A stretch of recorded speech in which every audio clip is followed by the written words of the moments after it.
चीमा साहब, अब बल्कि अमेरिका को डरना चाहिए इंडिया से। जिस दिन भारतीयों ने चलाना छोड़ दिया, ये शाम को बैंकरप्ट हो जाएंगे। ये हालत है अमेरिका की अपनी।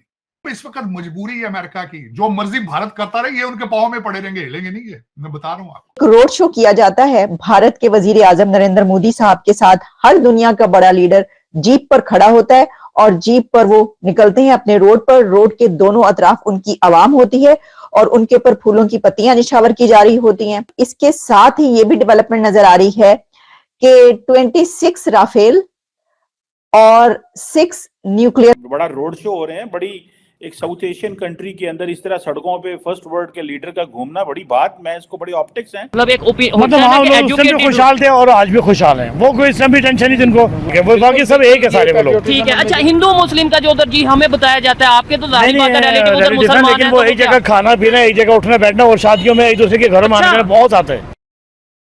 सुनने में आ रहा है कि बड़ी डील्स हो रही हैं। नरेंद्र मोदी 2019-20 की पाकिस्तान के साथ डॉग फाइट और इंडिया चाइना के साथ जो लाइन ऑफ एक्चुअल कंट्रोल पे हालात खराब हुए, तो उन्होंने फ्रांस का रुख किया और बहुत ज्यादा राफेल वगैरह और मिलिट्री हार्डवेयर वहां से खरीदा है। डॉक्टर जयशंकर का रशिया का दौरा, डॉक्टर जयशंकर का ईरान का दौरा, ये सारी चीजें जो हैं वो अगर डार्ट्स जोड़ी जाए तो रीग्रुपिंग हो रही है इस वक्त। जय हिंद दोस्तों। भारत का दबदबा, भारत के टैलेंट का दबदबा इतना है अमेरिका में कि अगर भारतीय काम करना बंद कर दें तो 24 घंटे में अमेरिका बैठ जाएगा, क्योंकि टॉप पोजीशन, टॉप लीडर्स जो हैं वो भारतीय हैं, भारतीय मूल के लोग हैं। और इसके ऊपर तरार साहब और कमर चीमा साहब ने बहुत अच्छे तरह से डिस्कशन किया है। आप इस डिबेट को देखिए, काफी इंटरेस्टिंग इंफॉर्मेशन है। मैं आपको मिलता हूं वीडियो के एंड पर। चैनल पर नए हैं, चैनल को सब्सक्राइब जरूर करें। तो दर हकीकत कौमें ऐसे नहीं बनती, कंट्री ऐसे नहीं बनते जब तक उनको लीडरशिप जो है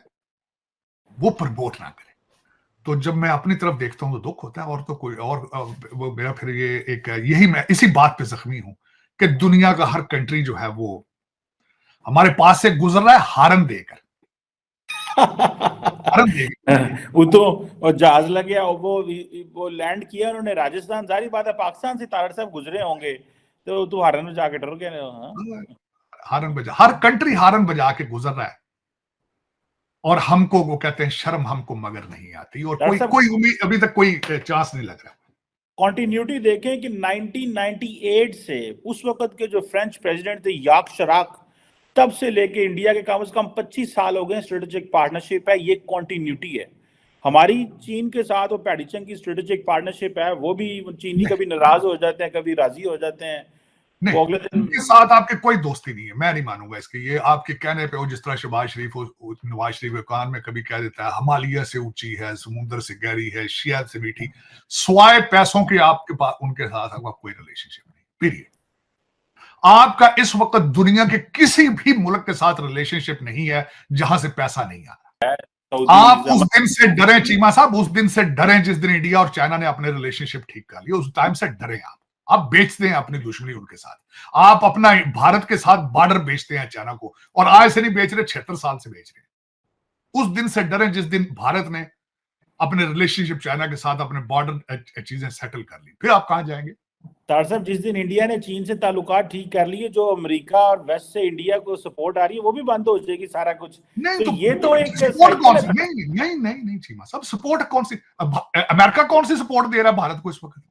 तार साहब, वो जो आप तो आईएमएफ से ले रहे हैं, उनका तो ट्रेड 191 बिलियन है। अगर जितनी मिलिट्री एडवांसमेंट, जितनी टेक्नोलॉजिकल एडवांसमेंट इंडिया को मिल रही है, अगर वो चाइना के लिए इंडिया को तैयार ना करें तो वो क्यों इंडिया को दें सारा कुछ, अगर चाइना थ्रेट ना हो इंडिया के आगे? चीमा साहब, वो जो दे रहे हैं मजबूरी को दे रहे हैं, सबसे बड़ी बात है। और इंडिया चाइना के रिलेशनशिप ठीक हो गए तो अमेरिका तो वैसे ही मरने पर मारा, अपना बॉर्डर तो बंद कर नहीं सकते, किसी को उन्होंने क्या देना। हाँ, टेक्नोलॉजी की जो बातें कर रहे हैं आप कि ये जी पटाखे बना देते, भारत को ये देंगे, उसकी सपोर्ट तेजा बना ना देता, फिर भी उन्होंने बना लेना। वजह क्या है? और यहां भी बनाने वाले अब सारे इंडियन ही है। चीमा साहब, अब बल्कि अमेरिका को डरना चाहिए इंडिया से। जिस दिन भारतीयों ने चलाना छोड़ दिया, ये शाम को बैंकरप्ट हो जाएंगे। ये हालत है अमेरिका की अपनी। दूसरी साइड पर देख, कैमला हैरिस को देखें आप, और कई है, ये तो कुछ भी नहीं है ना।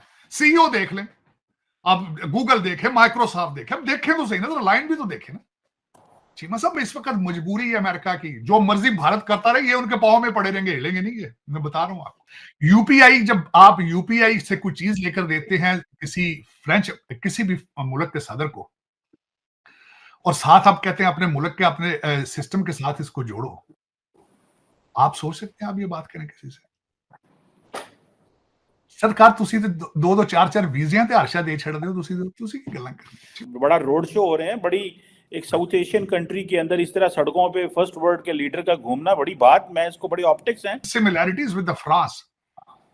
एक तो मैं 60s के अंदर जो मिराज त्यारे दिए, उसके बाद आपको पता न्यूक्लियर फ्यूल जो था वो 1982 में देना था अमेरिका ने, लेकिन वो बैकआउट कर गए, फिर फ्रांस ने दिया उनको। तो फ्रांस के साथ उनके रिलेशनशिप जो है वो, और इस दफा भी वो 6 न्यूक्लियर प्लांट जो है वो दे रहे हैं इंडिया को, ये बात चल रही है। अमेरिका और भारत की जो है वो दूरियां हो रही है, इसमें कुछ है। अच्छा, वो चांस क्यों ले रहे हैं? हालांकि अगर देखा जाए तो भारत और अमेरिका के अंदर 191 बिलियन 191.8 बिलियन डॉलर का ट्रेड है, जो कि एक बहुत बड़ा ट्रेड है। चाइना के साथ उनका 135 बिलियन का ट्रेड है, अमेरिका के साथ 191 बिलियन डॉलर। अब वो चांस किस चीज पे ले रहे हैं जो सबसे ज्यादा उनको यूनिक बनाता है? एक तो भारत की अपनी geographic location towards next to China और ताइवान के साथ, दूसरा उनकी इकोनॉमी की ग्रोथ उनको लेवरेज देती है, तीसरी सबसे ज्यादा स्ट्रॉन्ग जो उनको लेवरेज देती है वो अमेरिका के अंदर भारतीय डायस्पोरा है। हर बड़ी कॉरपोरेशन का सीईओ भारतीय। आपने देख लिया है, आज उसको छोड़ दिया, कैमला हैरिस को छोड़ दें आप, आज रिपब्लिकन साइड पे भी जो 2 कैंडिडेट थे, विवेक रामास्वामी, और अभी तक जो कैंडिडेट सामने खड़ी है मैडम रंधावा जो है, निकी हेली, आज भी वो भारतीय निजाद है।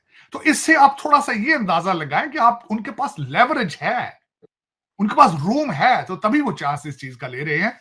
और दूसरा, इसमें मैं समझता हूं कि जो दौरा हुआ है एनुअल मैक्रा का, इसको मैं बड़ी डिटेल के साथ देख रहा था। एक तो मोदी साहब की स्ट्रेटेजी, जो कि मैं समझता हूं बड़ी अच्छी स्ट्रेटेजी है, कि वो न्यू दिल्ली में नहीं रहते, अब लेके लोगों को बाहर जाते हैं, जिसकी मैं मिसाल ये देना चाहूंगा कि ट्रंप साहब को अहमदाबाद ले गए थे, यूए वाले जो शेख साहब थे उनको वो गुजरात ले गए थे, जापान वालों को बनारस ले गए थे। और दूसरा जो मैं उनकी अप्रिशिएट ये बात करूंगा कि जब वो उन्हें हवा महल के पास जो दुकानों पर लेकर गए, वहां से उन्होंने राम मंदिर का रेप्लिका लेकर दिया। जब वो दे रहे थे तो यूपीआई के को उन्होंने फिर दोबारा बात की कि लेरा जो पे है उसके साथ जोड़ा जाए दोबारा। इसको मैं कहूंगा स्ट्रॉन्ग लीडरशिप, कि उन्होंने यूपीआई को फ्रांस के लेरा पे के साथ, लेरा पे जिस तरह भी उसको साथ जोड़ने का उन्होंने कहा, और ये इसी बात का जिक्र वो अपने फ्रांस के दौरे में भी करके आए थे।